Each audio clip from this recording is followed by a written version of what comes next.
Take command. Logan Paulson there. Craig Hoffman here. Logan, let's talk about the offensive line. And let's start with the run game, and then we'll circle back to some of the pass protection and how those two things interplay. But I said last week, I was like, I wonder if they just run a lot more straightforward stuff this week. Let's kill some of the pullers. Like if the whole goal is to fire off the ball and get going, maybe they'll just run a bunch of inside zone or duo and see if they can fire off the ball. Well, they tried, and in the first half, it didn't go so great. And then they found some things in the second half. They brought in some of the bounce. They brought in some of the GT. They brought in some of their best plays. And then were able to mix in some of the other stuff that they kind of more of their regular run formula and really got the run game going in the second half. What did you see from kind of the supporting plan, if you will? We just talked so much about Jayden, but the supporting plan is specifically the run game in this game. Yeah, I think when you look at kind of their most effective runs, and it kind of falls in the vein of the season. And so what I'm going to say is that, like, obviously the zone read was really effective. There's an explosive run where Jayden keeps it, and there's an explosive run after that where he hands it off to B-Rob. I think it's like a 12-yard gain, something like that. So obviously that's a big part of the offense. And the problem with zone read is you're going to have some kind of neutral or not good runs, but it does give you this opportunity for explosive plays. And obviously the zone read, for people who don't know, is like when Jayden is reading the defensive end, and the defensive end stays, he hands it to the running back. If the defensive end collapses, he pulls it. And I will say he made Matthew Judon look kind of not great on one of those plays, like that was a tough look for him. And then I think the other thing that popped out is when they were able to get Atlanta in their 4-down spacing, they ran what I would call like influence trap. Some people call it straight trap. So basically like the 3 technique is, imagine you've got your offensive line. There's a guy over the guard, right? He's the 3 technique. He's going to shoot up the field. Think you're Grady Jarrett's, right? Really big penetrator. You're going to just pull and trap that guy and knock him out of his gap. And the way they ran it is they would pull 2 guys basically. And I know you're not technically pulling the center, but it basically feels like you're pulling 2 players. The linebackers play across. It lets you, on the people releasing to the second level, get there. And they ran that play twice with really excellent success. And and it's a play that they haven't run a ton of. And so it was really good to see them again. B-Rob hits an explosive on it, I want to say, in the second quarter. And he also hits an explosive on it in the third quarter. And they tried to run it with Chris Rodriguez on that. I think it was the first down in the red zone where he has a 4-yard run and breaks like 12 tackles. He breaks 4 tackles. But dude, that's the best 4-yard run I've ever seen, quite honestly. That was crazy. It was tremendous. But they ran it with some like kind of middling success. They had 2 really explosive plays and then 2 plays that were just okay. And then they ran like a wham, like where they kind of bring the tight end back across and were able to. So in terms of stuff that they normally run, like they didn't really run a lot of GT. They ran 1 bounce. It was for the touchdown to Chris Rodriguez. And that gets a little bit dicey because Bates gives up penetration, but great job by Cosme kind of fighting through the foot traffic, makes a great block on the safety. And then the center does a really good job of getting to the second level and kind of making a wall there. And Chris breaks a tackle and gets in there. So in terms of stuff that's worked, zone read, trap was really effective. But again, like to your point, there was 4 or 5 runs that were what I would say like really efficient and good that led to explosive opportunities. And the other stuff was a little bit kind of middling. And I think that's one of the reasons you see a lot of quarterback runs down in the low red from Kliff, because you don't have a ton of confidence in the consistency of it, right? Like I think when you compare it or juxtapose it to the Atlanta rushing attack, think about how efficient that thing was in the first half, right? Where there's lanes, there's creases, they're running they ran a little bit of duo, which we'll talk about here in a second, but there was a confidence that you could just kind of call whatever and they were going to make it work. And while there was some efficiency to the rushing attack, I didn't feel the down-to-down consistency like you're talking about. There's a bunch of plays where they're trying to run a duo or trying to run like a tight zone wanda where you're getting those tight double teams, and Grady Jarrett splits it and blows it up in the backfield for a 0-yard gain. And great job by Grady, like in terms of his ability to split double teams and sit a knee and make plays. But I think that's how I would characterize the rushing attack. Some stuff was really hyper efficient, but there was other things that just didn't look super sharp. Yeah. I think their best drive of the game, running wise, was their first drive of the fourth quarter. And it is the drive that ends on the basically ends on the Cosby hold, what should have been the OZ game sealing touchdown with 4:43 to go. But they start off that drive in 12 personnel and do this little play action half roll, and then it's just an easy comeback to OZ. And they basically win at the line of scrimmage. They win on alignment there, where there's nobody, just not enough dudes in coverage because they're expecting run. And OZ breaks tackle, gets 16 yards, and then they bring Zach on the field. Atlanta goes back to their nickel personnel, and it's a zone read keeper. They get huge movement. They finally really win at the line of scrimmage on a duo play. B-Rob gets 11. I think the next play is the big bounce play where B-Rob gets 12. They run a wham. They run another little half roll, play action fake. That's the one where John Bates almost kills a guy at the goal line. And then they do some silly stuff once they get in the red zone. Old Y leak right there. Yeah, one of my favorites. Love the Y leak. Love the setup there too. But yeah, go ahead. Yeah, and so they got it going there, but I think outside of that drive, it's a lot of hit or miss on the runs, and I think there's a couple missed assignments. I remember one play where Coleman goes the wrong way, or no, sorry, not Coleman. Trent Scott goes the wrong way, and you're like, ugh, because it's blocked up really well otherwise. But I think by and large, they just didn't get the movement up front early in this game. And for a team that was really talking about, we want to fire off the ball, we want to move people, we want to be physical, I'm curious how you saw that element. Because just because you try hard doesn't mean you're going to get results. It's the NFL. The other guys are paid too. But did you feel like from a technique standpoint and from kind of what they set out to accomplish based off their own stated goal of firing off the ball and moving people, they were doing that at a good enough level, especially early in this game? I think it was better. I think it was better than what you saw versus Philly and what you saw versus New Orleans. I do think you're running into some issues from a talent standpoint, you know what I mean? And so for example, some of the best run games that I've been a part of, obviously, as a player, the coaches really understand what you're good at and where you're weak, and I think as the season's going on, you're seeing this team and this coaching staff have to understand that a little bit more. We're not, at least to my eye, I think these guys are really good football players. I enjoy watching them. I enjoy how they play, the energy, the effort, the attitude that they play with.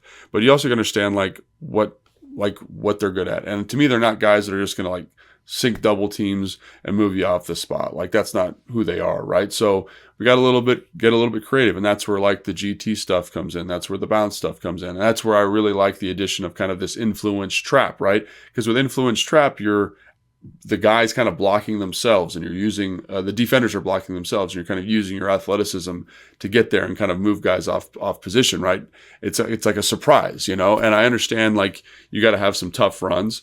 But that's kind of what your zone read has been for this year, right? It's a way to kind of loosen up the defensive line and linebackers because the quarterback can keep the football. And I know that's not always the most efficient, but in this game, you 25-yard carry by Jayden Daniels and a 12-yard carry by B-Rob. So awesome job. Love that. So I think that's where I think the run game's got to go. You got to think do we like these matchups? We have to just be a little bit more fastidious about, hey, we can't just call whatever we want. Early in the year, they were really good at running Wanda. They had a lot of variations off of it, and it was really effective. But I think as the year's gone on, teams have kind of figured that out. They've kind of figured out that we like to run GT and bounce a lot, and they've got solutions, right? They penetrate, they get up the field, they close in a certain way. So now it's okay, what's the next step? And so it was nice to me to see some kind of innovation there with the trap stuff, which again led to some explosive opportunities. And so now it's just how do you keep putting these guys who are good athletes and good competitors in the best position to be successful? And I know that is, as a coach, that's really, really hard to do because you're not always going to be able to win with the pen, and they got to win matchups on their own sometimes. But I think that's the way that the running game is going to need to go as they get into the playoffs. Yeah, I think that you see some of that creativity as the game goes too. And some of it's simple and fairly nuanced where like even the timing of some motions and like if Bates is going to be a sifter on inside zone or tight zone, right? Sometimes it's at the snap, he's running back across the formation and trying to run his face into Matthew Judon or whoever on the other side. Sometimes they motion him and it's before the snap that he's hitting kind of the same assignment. It's just the line on the paper goes from a straight line across to a dotted line because that indicates motion when coaches are drawing up plays. And you see the impact that has of kind of slowing that edge player down, coming back inside. It opens up a little bit more of a cutback lane at times. You see some of the jet motion in this game, the orbit motion. You see an actual jet sweep end around to Olamide Zaccheaus, which then you see stuff off of that. And so I think Kliff did a really good job of sequencing plays. They used some unbalanced lines at times, again, in this game. And sometimes they run at the weak side, if you will, right? Like you move Brandon Coleman from left tackle to whatever you want to call that right tackle position. I don't know whether you call it new right tackle or a tight end. Right tight end. He's the big tight end, yeah. Yeah, and then they'd have Bates and Sennett or Bates and Ertz next to Allegretti on the left. And I think the 25-yard Jayden carry, if I'm remembering correctly, is off of that, where it's not like, I guess technically it's a zone read, but I don't even know if he's reading that. I think it just looks like zone read, and he's keeping that thing all the way. He's for sure reading it. It's just, but again, like I think he had one. But the edge is just so sealed. There's not like an unblocked player that's right there, you know? It was there's two. So he runs one, obviously where Matthew Judon, and he just beats him to the edge. And there's another one where, like, based on formation, you're like in a two receiver set, and they walk the read player, and so the read player then becomes I guess the weak side inside linebacker who's running to the line of scrimmage. And he had one again. They ran the play twice where he gave it, and it gets a little bit messy because the 4-eye is playing across the tackle's face, and it kind of just makes a big muddy pile in there for B-Rob to run into. And so he's like, I'm going to pull it. And so it's basically like, I don't know if I would coach him to pull that, but like, Jayden Daniels is a better athlete than Caden Ellis, and I'm going to get 7 yards. And so it's essentially that's what it boiled down to me, was like, is that like the perfect pull look? Probably not, but like, I'm a better athlete than you. And that's one thing about having a quarterback that can do that kind of stuff, is like, even if he's not making the best decision as a puller, or maybe maybe that's an unscouted look, for example, I'm going to make you right. And I think that's, again, we talk about what makes this performance from Jayden special. Some of these elements are what makes him special. Like even the one to Judon, like I would not have pulled that because Judon does not move his feet. Like he kind of plays it like that kind of classic read technique. But Jayden's like, Judon, I'm faster than you. I'm just going to beat you to the edge, and there's no contained player. So big play. And they also use the fact that like certain situations, Falcons probably going to play man, and like Terry's able to just run the corner off, and all of a sudden that's why there's no contained player. So like there's some real nuance and creativity to the run game. And again, whether it's that read player being on the second level where Jayden just has a better angle and he knows he can win to the edge, versus him being in the guy's face right at the mesh point. Like there's just little things that I think they found as the game went on that were really good. They run, I mean, that double fake truck taxi play where Jayden gets 5. It's a 5-yard game, but like it is so blocked up. And I just imagine if you're the Falcons at that point being like, what am I supposed to be reading here? Like because that's the same drive where they hit the end around to Zaccheaus, and then Zaccheaus is faking an end around on that play. They've also hit a couple of stretch plays, and they fake that. They fake the reverse, and then Jayden starts to take off. And so then you're able to get back to some simpler stuff on the ground because all of a sudden the linebacker's eyes are thrown off. And so I think that's like one of the things that makes Kliff special is eventually he'll just throw you off, and then you can get back to some of your more basic stuff because the defense is unsettled. No, I think that's right. And that's kind of what we were just talking about, right? Like we're not the Philadelphia Eagles, right? We're not going to be able to just line up and be able to run duo and Wanda and just straight outside zone. Like I love that there's little wrinkles there to just increase the efficiency. Like you're talking about, like to the jet sweep to OZ, like great job by OZ. That's an 8-yard gain. Or the fake reverse that where B-Rob's a wildcat guy and he fakes the reverse to Jayden and it's a 6-yard gain. Like, those are productive plays that put your guys in better positions to be successful. They create better angles to the second level. And like, that's big time stuff. And it's again, like what's the wrinkle of the zone read? Like we just talked about getting in that formation where they have to walk the will linebacker out, like just to make it create a little bit more space. Like I love that kind of stuff. And I'm not sure if that's Anthony Lynn who's doing that, but everybody involved in the offense. Like I think that's where you got to kind of hunt and peck and grind for those details. And I think the one problem with that, and the important thing to point out there, is if you're wrong as a coaching staff, then it becomes a long day running the football. But I like that there were some wrinkles here. And I don't remember what B-Rob ended up averaging, but I think it was much better. He averaged 4.6. Yeah, it was much better 13 for 60. Yeah, much better than it's been over the last couple of weeks. And again, you get heroic efforts like Chris Rodriguez had on the touchdown and on that first yard run we just talked about. But I think on the whole, like I like the innovation. And again, you talked about the techniques and the combinations. And at this point, I'm not sure that's who these guys are. Like they're not going to be able just to blow you off the ball. And so, and most offensive lines are. Like when we're talking about those blow off the ball kind of guys, you're talking about Detroit, you're talking about Philly, and like maybe Atlanta. I don't know if you want to put them in there, but that's the kind of groups you're talking about. Lots of first round picks, lots of big, strong, physical dudes. And so I like that we're being innovative. We're finding some new stuff to do, and hopefully they can keep that going, on a long playoff run, which would be great. So. Yeah. I will say if they got to get Biotish back, getting Wiley or Lucas back in there is going to be very helpful as well, from both the communication and just like let's get better movement. Let's get to the second level quicker. Just getting things targeted. I'm not trying to be mean to Michael Dieter, but like Tyler Biotish is a significantly better player.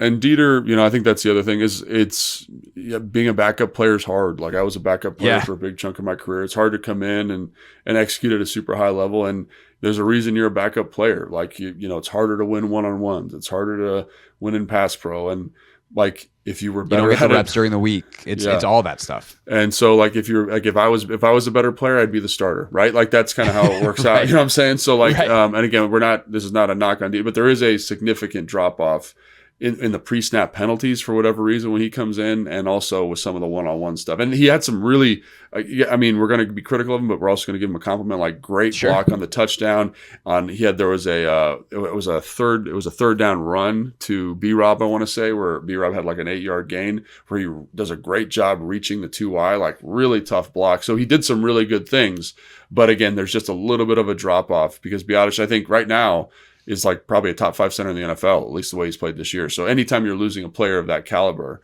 it's going to be a significant drop off. So again, Dieter did some really good stuff where I was like, man, like in my notes, like great job, Dieter, like awesome. But also there's some stuff where you lose quick on a one-on-one in a pass pro situation, and Jayden's got to vacate a pocket. So there's a little give and take. But overall, like you're saying, if the O-line can get healthy, like that's always a huge issue. Because say what you want about Wiley as a pass protector, and like, is he a top 10 tackle in the NFL? No, but he's pretty damn good in the run game because he's fast. He can get guys cut off. He can get to combinations at the second level well. And you do feel his presence or his absence in the run game with these guys, especially because he's got really good chemistry with Cosme. Right. And so like there's all that. I think you see that in this game too. There's a bunch of like stunts and twists and TEs and this and that. And they did not pick a lot of those up as well as they would if all the regular 5 starters were playing, which is why those guys are starters.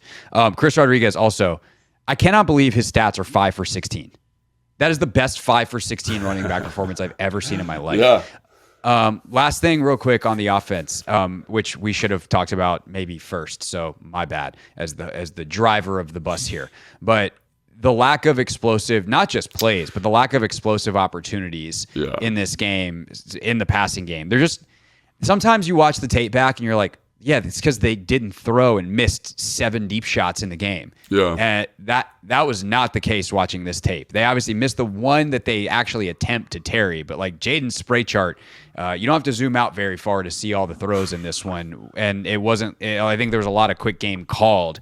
What do you make of the game plan, why that was? I mean, we knew it'd be tough because they don't have any vertical speed outside of Terry. Diami's out in this game, and Noah Brown is out.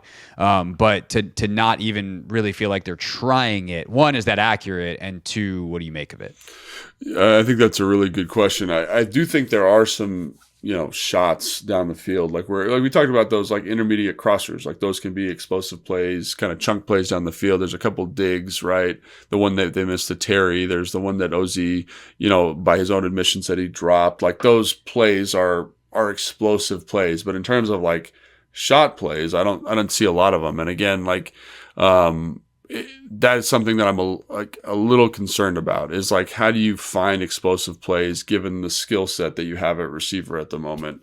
And, obviously AJ Terrell did a great job with Terry. Like, he just matched up and really, negated Terry's impact on this game. So, how do you find those? And I don't think it's surprising that on their touchdown drives, they do find explosive plays. Now, one comes on a busted coverage where Zach, rumbles for whatever, is it 40 yards? And 37, yeah. Then the other one is Jayden keeping it for 25 yards on his own read. So there are other ways they're getting to explosive plays. But as you play better teams, as you kind of make this push into the playoffs, like, how do you find those ops? And again, I like the call to John Bates in the low red on the leak, where like that's kind of a manufactured explosive, which is great. But that's something that I find a little concerning. And while I'm concerned about that, I also think Jayden scrambling, the design quarterback runs, and the quick game also raise the floor of this offense significantly. So it's not quite as important because they're super, super hyper efficient at that stuff. But it's something to keep an eye on definitely moving forward.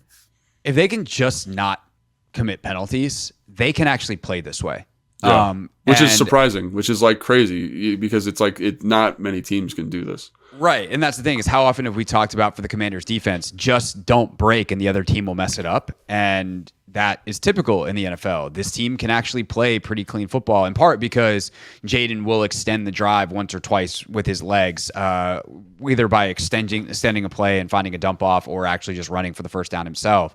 But we've seen consistently this team doesn't go 3 and out a ton. They picked a real bad time for their second one of the game on Sunday, late. But by and large, they don't go 3 and out a ton. They move the ball. They'll play the field position game a little bit. Even if they wind up punting, it's typically after 1 or 2 first downs. So your field position is not too bad. But they also just have been able to drive the ball up and down the field on teams all year between the 20s. And then it becomes a game of whether or not they can execute in the red zone. And they've been better in the second half of the season.